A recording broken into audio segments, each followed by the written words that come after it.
กราบสามกาเลนะธรรมัสสวนังเอตัมมังคารมุตตะมังแปลว่าการฟังธรรมตามกาลเวลาเป็นมงคลอันประเสริฐมาแล้วเนอะเสียงกล่องเสียงกองเสียงมองตั้มเข่าเสียงตุเจ้าเทศนาธรรมมาถึงบ้านมาถึงเฮินมาถึงในเฮินมาถึงมุ้งมาถึงหม้อข้าวเตาไฟมาถึงในห้องน้ำห้องส้มมาถึงในรถในลามาถึงสถานที่ต่างๆที่ญาติโยมทั้งหลายได้เปิดวิทยุรับฟังเมื่อวานในไห่ในสนในกาดในลีเสียงนี้มาถึงบ้านถึงจองของพี่น้องทั้งหลายแล้วปากันฟังนำฟังธรรมการฟังธรรมนี้จะทำให้คนนั้นได้ยกระดับจิตใจขึ้นสูงขึ้นบ่ให้ใจต่ำยอบลงไปมองอันใดก็มองในทางที่บวกบ่ได้มองในทางที่ลบพออันใดก็เพลิดเพลินเจริญหูเจริญตาไปหมดฟังอันใดก็ม่วนเพราะสนอใจแม้แต่เสียงที่เขาด่าเขาแจ้งเขาเล่าหน้าจ่าขวัญเขาประนามเขาดูแคลนก็ปรับเข้าเป็นของดีหมดเพราะว่าคนยึดอยู่ในธรรมอยู่ในศีลกินในธรรมบ่ได้อ่อนโอนไปตามนั้นเฮาตึงยิ้มแย้มแจ่มใสได้ที่เขาด่าเพราะอะไรหยังเฮาหูอยู่เพราะว่าเฮาไปยุ่งเขาก่อนเขาจึงปิกมาด่าเฮาถ้าเฮาอยู่ในศีลในธรรมแล้วเฮาบ่ไปยุ่งเขามีส่วนน้อยที่เขาจะมาด่าเฮาที่เขาเล่าเฮาเพราะเฮาเป็นคนก่อเรื่องขึ้นเขาจึงเล่าเฮาที่เขาดูแคลนเฮาเพราะเฮาทำตัวให้เขาดูแคลนทำใจให้เขาดูแคลนเฮาจึงบ่โคตรบ่เกลียดที่เขาอิจฉาริษยาเฮา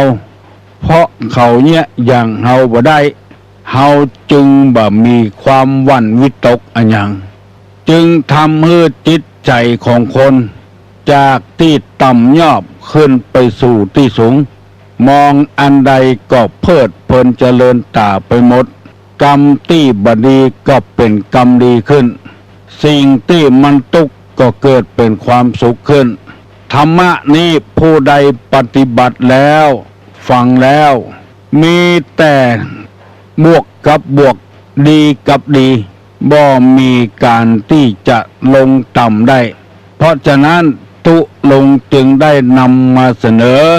ให้พี่น้องทั้งหลายได้ฟังทุกวันเพื่อจะได้ปรับระบบจิตใจให้มันสูงส่งขึ้นเหมือนกับเฮาไปก้าไปขายเต้าตื่น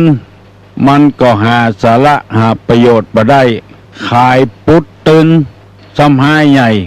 เมื่อขายของก็อุ่นใจได้กำให้ใจลาบเพื่อจะได้เอากำให้ใจลาบนั้นไปต่อตื่นขึ้นแถมดีขึ้นแถมในฐานะที่เฮาเป็นเจ้าพุทธเฮาจะได้อาบน้ำเฮาจะได้ฟังธรรมเพื่อทำละจิตใจที่มันสกปรกให้มันดีขึ้นสะอาดขึ้นขาวขึ้นในพุทธภาษิตบทนี้ว่าชิตสะจิตตะปริโยทัปปนังทำใจให้ผ่องใสทำใจให้สะอาดทำใจให้ประเสริฐเจริญยิ่งขึ้นไปเป็นต้นว่าพระพุทธเจ้าไปเผยแพร่พระธรรมคำสอนอยากจะให้คนเฮาพัฒนาจิตใจให้ดีขึ้นไปถูกพวกเดรัจฉีลุมด่าพระพุทธเจ้าพระพุทธเจ้าก็ใจขันติธรรมคือความอดทนด่าว่าร้ายป้ายสีต่างๆนุ่งผ้าก็เหมือนไม่ยิงนุ่งผ้าถุงก็เหมือนประจายว่าสารพัดอย่างจนพระอานนท์พุทธอนุชาทนบ่ได้แล้ว ลนด่าตึงวันทูลขออาราธนาพระพุทธเจ้าว่าขอให้พระองค์เสด็จไปที่อื่นอย่าเตอะอยู่ที่นี่ถ้าให้เขาด่ามันหาสาระหาประโยชน์มาได้พระองค์ทรงถามพระอานนท์ว่าสิ่งที่เขาด่ามันเป็นความจริงก่อพระอานนท์ตอบว่าบ่เป็นความจริงเมื่อบ่เป็นความจริงเขาต้องต่อสู้ต่อไปถ้าเขาไปที่อื่นแถมเขาก็โยโดนด่าแถมหมู่นี้เป็นต้นในที่สุดเดียรถียอมการพระพุทธเจ้ายอมแพ้เพราะพระพุทธเจ้ามีเหตุผลกว่าที่เขาด่าไปนั้นมันไม่มีความจริงบ่ยอมโคตรบ่ยอมเกียรติพัฒนาระดับจิตใจให้สูงส่งยิ่งขึ้นไปเมื่อเฮายังมีสติมีปัญญาอยู่เฮายังกึดไอ้อย่างได้อยู่เป็นคู่เป็นคนอยู่บ่ต้องกลัวเพราะสิ่งที่เขาเหล่านั้นด่ามาบอกมามันบ่เป็นความจริงที่เขาว่าที่เขาเล่าเพราะได้ยินคนอื่นเล่ามาเขาบ่ฮู้เขาจึงเล่าที่เขาทราบเขาแจ้งเขาบ่ฮู้เพราะว่าคนอื่นไปเล่าให้ข้อมูลที่บ่ถูกต้องบางทีอาจเป็นความจริงก็ได้ที่เขาทราบเขาแจ้งเมื่อนั้นเฮาก็ต้องยอมรับแล้วใจเฮาจะผ่องใสบ่โคตรบ่เกียจมีความอดทนวันนี้จะได้นำเอากรรมที่ว่าลักษณะของคนที่บ่รู้จักทำ40 ข้อ10 ข้อไม่ใช่40มาเสนอให้พี่น้องทั้งหลายได้ฟังคนที่บ่รู้จักทำนั้นมีอยู่10อย่างดังนี้1คนเมาสุรา2คนเลินเล่อ3คนบ้าคลั่ง4คนได้ทุกข์คับแค้น5คนโคตร6คนอดทนยาก7คนขี้โลภ8คนขลาดคือคนขี้กลัว9คนด่วนได้10คนใฝ่ในกามคุณถ้าคนใดประกอบด้วยลักษณะ10ประการนี้จะเป็นคนที่บ่รู้จักธรรมะธรรมโมอันใดถ้าเฮาเว้น10ประการนี้บุคคลนั้นจะรู้ธรรมะธรรมโมตุลุงจะขอเมตตาเวลากับพี่น้องพ้องหิ่งทั้งหลายอธิบายให้ท่านทั้งหลายฟังในธรรมในลักษณะ10ข้อนี้ท่านเป็นเจืออีก่อถ้าท่านบ่เป็นเจืออีเจือที่ว่ามานี้ท่านจะมีโอกาสได้หูธรรมหันธรรมอยู่มีคนจำนวนนักทีเดียวที่ได้สดับรับฟังเสียงที่ตุลุงออกประกาศมาถามว่าบ้านใดเปิ้นก็ฟังกันเพราะมันชัดเจนดีตะกี้ได้ว่าเป็นกำยองไปหน่อยกลัวพี่น้องทั้งหลายจะเข้าใจว่าเปลี่ยนคนบ่ได้เปลี่ยนคนคนเก่านั่นแล้วคือมันคืมอกคืมใจขึ้นมาว่าไปตำนานเสงกล่องเสงก้องเสงมองตำเข่าเสงตู่เจ้าเทศนาธรรมพอได้เฮียนปากไปพ่องหวังว่าคงจะบ่เป็นโทษเป็นตาหยังต่อไปนี้จะได้ขอเมตตาเวลากับท่านผู้ฟังทั้งหลาย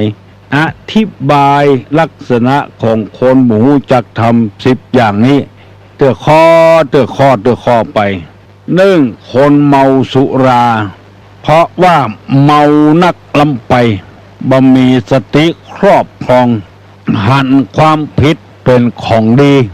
หันของดีเป็นของผิดเพราะฉะนั้นในทางพระพุทธศาสนาเพิ่นว่าเปิ้นกำลังเมาเหล้าเมายาอยู่จะไปเต้ทำถ้าเต้ไปแล้วมันเสียผลเสียประโยชน์ทราบข่าวว่ามีตุเจ้าตนหนึ่งไปเต้ทำในงานอย่างหมูเต้ไปเล่าไปถึงที่ว่างานใดงานนั้นถ้าไปแล้วเกิบจ้างหายแล้วก็ที่เกิบหายนั้นไม่ใช่มีไผคนขี้เหล้าทั้งนั้นลักไปกำเดียวบ่หินเข้ามาบนฝ่าเงินน้ำบังกำ ปรากฏว่าคนขี้เหล้าบ่พอใจตุเจ้าไปว่าเงือเปิ้นว่าคนขี้เหล้าลักเกิบหมู่เนี้ยมันขาดสติบ่มีสติและแถมพระกาหนึ่งคนกินเหล้ามันบ่ใจหายกูคนขี้ลักขี้จกของเปิ้นมันเพียงแต่กินเหล้ามันเมาเหล้าแล้วพ่อก็จ้างแม่ก็จ้างเมียก็จ้างเวลาผัวเมาเหล้ามาลูกเมาเหล้ามากรุณาอย่าไปสอนเวลานั้นเนี่ยเชื้อใดก็จ้างเถอะมันตึงบ่ยอมมันตึงจะบ่ฟังคนขี้เหล้ามันเมาเหล้าอยู่แล้วเฮาไปสอนมันยิ่งกึดยิ่งโคตรยิ่งเกลียดเพิ่มเติมขึ้นแถมขอฮื้อป้อออกแม่ออกผู้ฟังตุลุงในวันนี้ทั้งหลายพยายามจำเอาไว้มันเมาเหล้าก็เอาอกเอาใจมันเหียตุลงไปนั่งอู้ป้อนานคนหนึ่งตะกอนนี่อยู่ปากกองสารปีแล้วเมื่อลุนปุ่นป่ายนี่ไปอยู่ตังบกับตองจุดป้อนานตานั่งอู้กันเรื่องเหี้ยเมาเหล้ามาหาป้อนานก็บอกว่าป้อนานวันนี้ผมเมาน้อยนึงเนอะเมากะลูกเหล้าลูกกินมันก็เมากะไม่เป็นหยังเมาเตอะลูกเมาเตอะป้อนานอู้ถูกเอาไว้เนี่ยคนมีจิตวิทยาขอฝากขอฟังกรรมนี้ไว้ให้พี่น้องปู่ป้านาอาทั้งหลายเน้อพิจารณาเวลานั้นอย่าไปฟังสั่งฟังสอนเขาบอกว่าอันยังสักยังเมินไปมันจะดีขึ้นเองตุลุงมีอ้ายคนหนึ่งอ้ายเก่าแถมซ้ำเปิ้นกินเหล้าลำเข้าวัดมาหาตุลุงกอดจามพออ้ายวันนี้กินเหล้ามาหน้าแดงปะลึงแดงขึ้นเหลือเก่าแถมตุจะไปตักอ้ายนะอ้ายบ่ชอบนะตำข้อลังโคตรมือเดียวนี่นะโคตรอะไรยังก็คนเมาไปซ้ำไปเติมกันนี่อย่างแต่ก่อนลงหนังสือพิมพ์ที่จังหวัดน่านปุ่นคนขี้เหล้ากับคนขี้ยาพิษหัวกันคนขี้ยาอายุนักคนขี้เหล้าอายุน้อยไปป้าใส่กันคนขี้ยาว่าคือคนขี้เหล้าก่อนไอ้ขี้ยาไปไหนมาบ่ะคนขี้ยาก็เอาละจุดใต้ต่ำต่อละต่อไปยังเสียบ่ได้นะไปที่ไหนจังหาอย่างไอ้ขี้เหล้าก็โคตรไอ้ขี้ยาก็โคตรตีหัวกันเนี่ยคนขี้ยามันมีจุดด่างจุดดำของมันอยู่แล้วกองตักมันก็โคตรแล้วหมอกขี้เหล้าอายุแก่หรือคนขี้ยาคินห้องครับเป็นไอ้นี่อย่างขอคิงไอ้ใส่ฮะลูกฮะก็ไอ้ใส่คิงกะคนขี้เหล้าก็มิ่งก็ใส่ละถึงขี้เหล้าขี้ยาตีหัวกันตีไปตีมาไอ้คนขี้ยานั้นมีมีดยอกคนขี้เหล้าอย่างคนขี้เหล้าตาย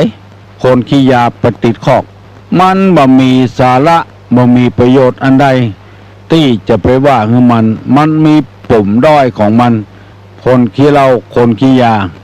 ไผ่ที่ได้ฟังตุลุงเวลานี้คือจำไว้เถอะถ้าเขาเมาเหล้าเมายามาอย่าไปอู้ซ้ำเติมเขาปล่อยให้มันเป็นเรื่องของมันอย่างปริปนานตาว่าโอ้เหล้าลูกป่อกินกับเมากะแต่ก่อนป่อก็กินเนี่ยมีหลายเคยสอนคนขี้เหล้ามันบอกเป็นลายนะมีป้าน้อยคนหันคนขี้เหล้ามาก็มานั่งสอนกะหมู่นี้มันตึงหมูทำอยู่แล้วมันกินมันเมาแล้วนั่งสอนว่าน้อยเอ้ยไปกินอย่างนักลำเหลือเหล้าจนพวกหูเนื้อหูตัวโอ้ป้าน้อยเฮ้ยเมื่อป้าน้อยหนุ่มป้าน้อยก็กินกับลูกกินนึ่งเก่าป้าน้อยก็กินเหมือนกันนะป้าน้อยกินแล้วป้าน้อยบ่เหมือนเปิ้นโลป้าน้อยคนบ่เหมือนคนก็หมากะ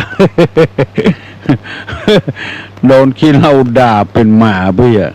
ก็เปิงมันว่างก็น่ากินแล้วบ่เหมือนเปิ้นเนี่ย มาเหมือนเปื้อนมันเหมือนไผก็มาได้กะ เนี่ยขอเมตตาเนอะบอกว่าพ่อบอกว่าแม่ลูกเมาเหล้าเมายามาปล่อยมันถ้ามันทะละทลายแก่แต่หักฝักหักฟางขล่มต้มต้ามก็ไปบอกแก่บ้านพุทธมันมีอำนาจเลยเฮาก่อนอินดูมันก็ปล่อยมันขล่มต้มต้ามกันเดียวมันยุบแล้วก็มันหายสร้างแล้วมันก็จะย่างคนเดียวมันลักษณะเจนเอี้ยมันมีโอกาสคนขี้เหล้านี่จะได้หูได้หันในหลักธรรมคำสอนคนดีๆอย่างเปิ้นอย่างเฮานี่เฮาหูเปิ้นว่าจะได้เฮาหูแล้วก็นำไปปฏิบัติยกระดับจิตระดับใจขึ้นมันสูงแถมน้อยวันนี้ตุลุงจะได้อธิบายได้ข้อเดียวเนอะวันต่อไปจะได้อธิบายแถมนอกจากคนขี้เหล้าแล้วก็คนข้อที่สองคนเลินเล่อในภาษาไทยว่าเลินเล่อคนเมืองเขาว่าเลินเล่อเผลอตัวคนบ่มีสติครอบครองอันนี้ก็ฟังธรรมะบ่ได้ฝากฟังไว้กับเจ้าพี่เจ้าน้องทั้งหลายให้ได้พิจารณาเมื่อตะวานี้มีแม่แก้วตั้งรอยสะเก็ดปุนโทรมาว่าขอฮื้อตุลุงอู้เรื่องเดือน12มันเป็นเจ้าใดเฮ้อพี่น้องทั้งหลายได้ฟังแถมกรรมเปิ้นปล่อยเพศดิเจ้าใดเฮาก็บอกว่าโอ้เปิ้นก็เตดไปตึงวันแล้วมันบ่แน่นใจเหมือนตุลุงนะอิธะเหมาะก็ขอเล่าให้ฟังสักหน่อยเมื่อตอนที่พระพุทธเจ้าเสด็จออกบวชใหม่ๆได้เดินทางไปศึกษาสำนักอาจารย์ทิสาประโมกแล้วเลยไปถึงเมืองราชคือ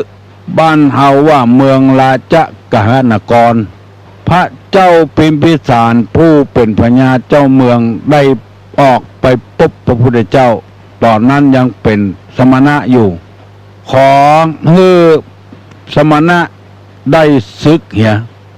บัดโบสต่อไปละจะแบ่งเมืองให้กินเกิงหนึ่งสมณะหรือพระพุทธเจ้าของเราเอาพระพุทธเจ้าด้วยเนาะว่าโอ้บ่ฮับเตื้อเพราะว่าตั้งอกตั้งใจบวชแล้วละลูกละเมียละทรัพย์สมบัติมาแล้วฮื้อตึงหมดก็เอาไปได้พระเจ้าพิมพิสารสั่งพระพุทธเจ้าว่าถ้าแสวงหาโมกขธรรมได้หูธรรมแล้วขอมาบอกมาปั่นข้าพองเนอแล้วพระพุทธเจ้าก็เลยไปพอได้ตรัสรู้แล้วก็นึกถึงกรรมพระเจ้าพิมพิสารเมืองราชคฤห์ก็เสด็จมาสู่วัดเวลุวันเวลุวันนี่แปลว่าป่าไม้ไผ่วันหนึ่งพระเจ้าพิมพิสารสร้างธาตุ84,000 หลังทำบุญฉลอง7 วัน 7 คืนพอหยาดน้ำหมายตาลเสร็จแล้วเมื่อคืนมาเสียงดังซุบสับอยู่ที่หิมปราสาท